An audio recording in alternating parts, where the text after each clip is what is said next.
In addition to adding flanges using the edge flange and miter flange features we've already seen, you can also create flanges by bending flat pieces of sheet metal. You can do this using the sketched bend feature. Let's take a look at an example. Here we have a flat base flange. You might recall that when the base flange feature is used, the part is defined as a sheet metal part, making other sheet metal features available. One of those features is the sketched bend. When you click the sketched bend icon on the sheet metal toolbar, SolidWorks prompts you to select a face to sketch on. I'll select this face. The sketch used for this feature requires a line that will define the location of a bend. I'll sketch a line that goes from one side of this inner tab to the other. The line does not have to cross the entire tab to bend it. I can sketch the line smaller than the tab if I wish.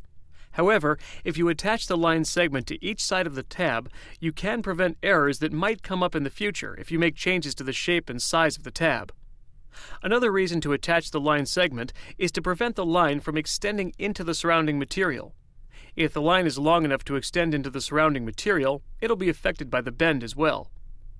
Once the sketch is complete, I'll exit the sketch to bring up the Sketched Bend Property Manager. The first item is a selection box prompting you to select a fixed face.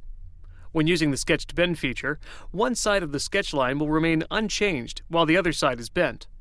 By clicking a face, you will define the side that will remain stationary.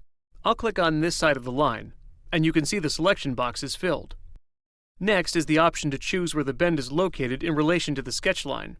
You can choose between center line, material inside, material outside, or the entire bend outside.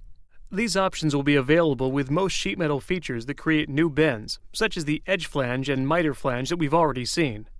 Bends created using the sketched bend feature can be any angle from 0 to 360 degrees.